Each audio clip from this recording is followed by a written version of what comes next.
The fleet commander watched his tactical display with growing satisfaction.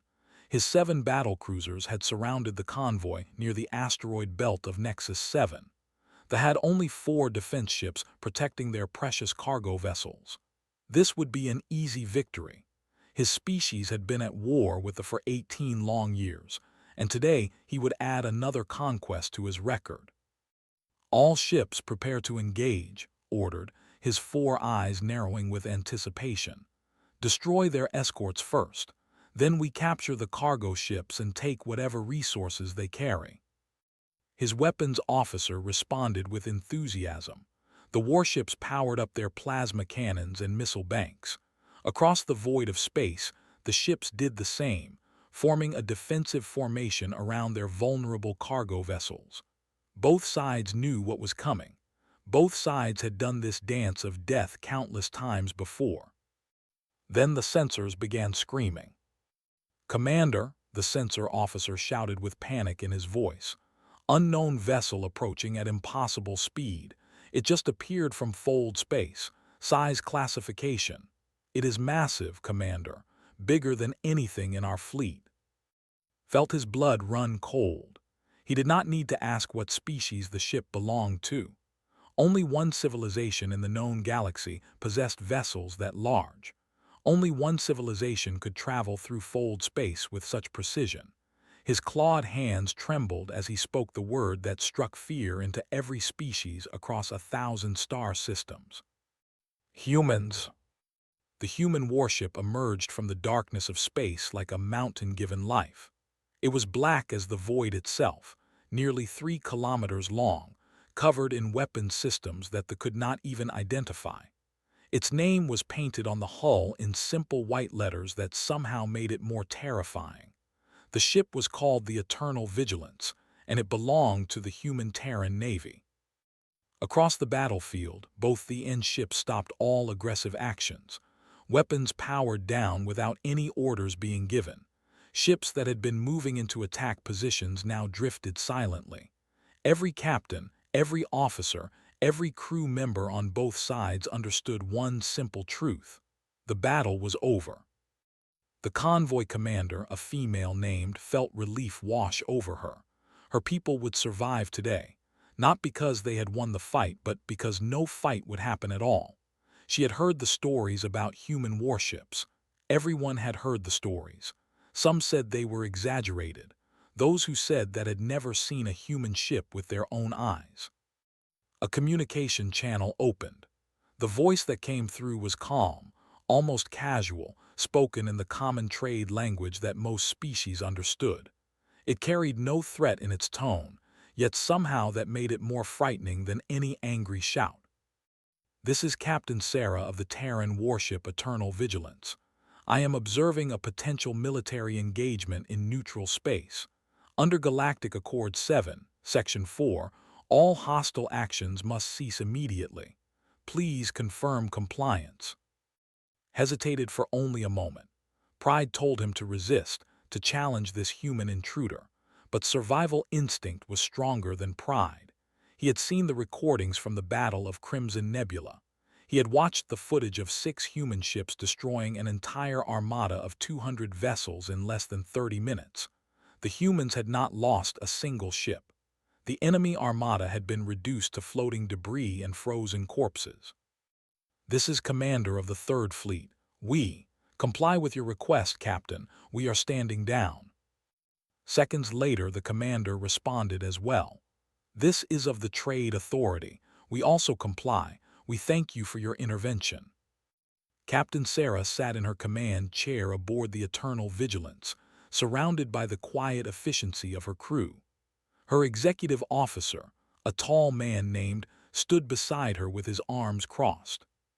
"Another crisis avoided without firing a single shot," said with a small smile. "That makes 12 this month." Sarah nodded but did not smile back.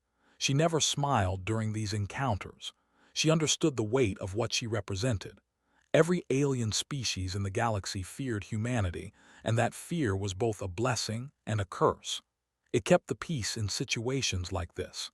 It prevented wars from escalating. but it also meant that humanity was alone in ways that other species would never understand. The fleet began withdrawing. Their ships turned and accelerated away from the asteroid belt, leaving the convoy unharmed. Felt shame burning in his chest as his fleet retreated, but he was also alive. His crew was alive. They would fight another day in another place, far away from human patrols. Young officer approached on the bridge. "Commander, why did we surrender? We had superior numbers. We could have taken the convoy before the humans reached weapons range." Turned to face the young officer. He remembered being that naive once.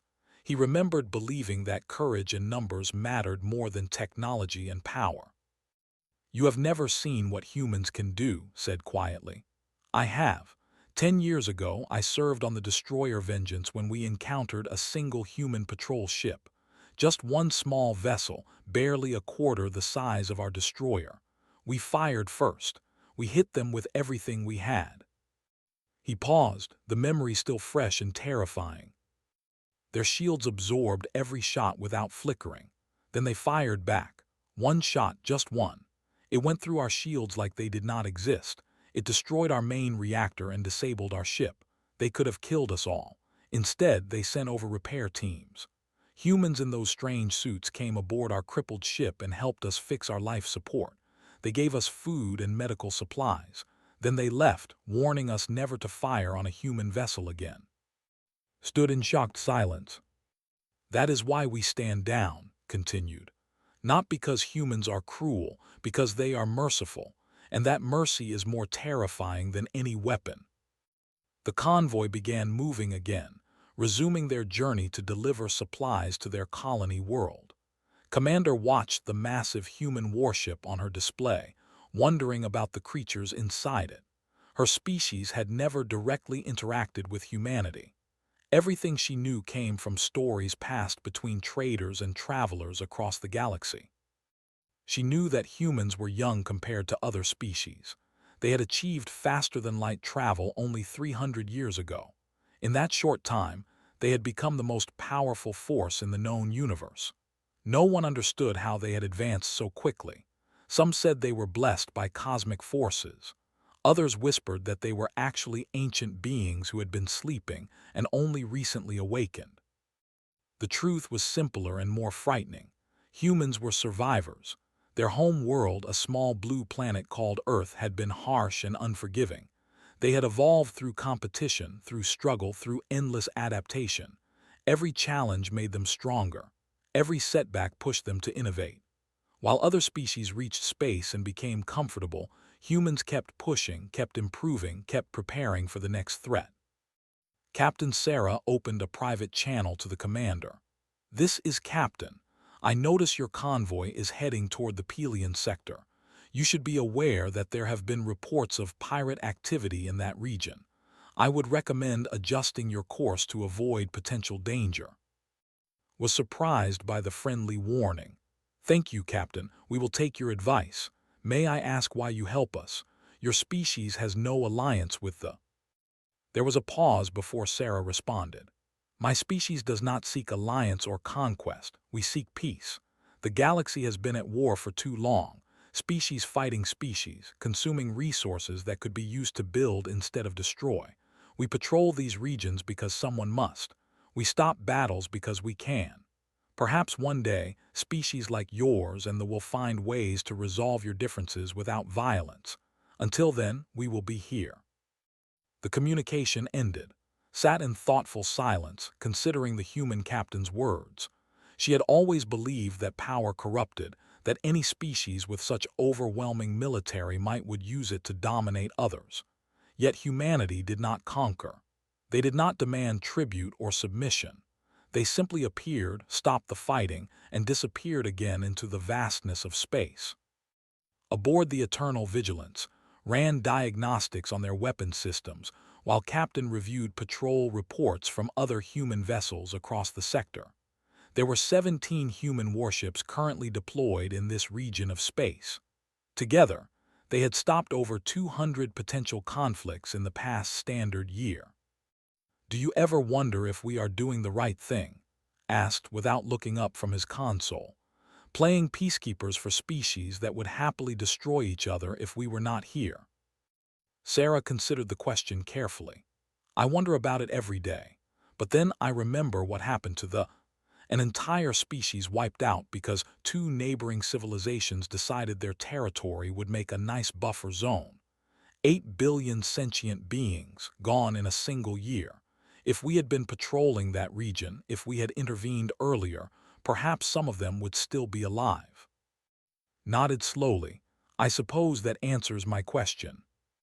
The Eternal Vigilance continued its patrol, moving silently through the darkness between stars.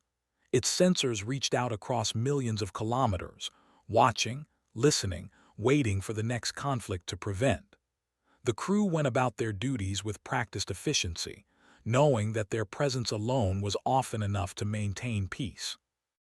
In the command centers of a dozen species across the galaxy, military leaders watched the human patrol routes with careful attention. They planned their operations around those routes, avoiding areas where human warships might appear. It was not shame that motivated them. It was simple survival. No species had ever won a direct confrontation with humanity. No species had even come close. Some philosophers among the older races wondered if this was how the universe was meant to be. Perhaps every galaxy needed a guardian species, a civilization powerful enough to enforce peace through the threat of overwhelming response. The humans seemed to have accepted this role, whether they wanted it or not. Commander stood alone in his quarters that night, staring out at the stars through his viewport. He thought about the young officer who had questioned his decision to withdraw. He thought about his own commanders who had sent him into battle against enemies they knew nothing about. And he thought about the human captain who had spoken with such quiet confidence. Perhaps, he said softly to himself, there are worse things than peace. Across the void of space, the Eternal Vigilance continued its endless patrol.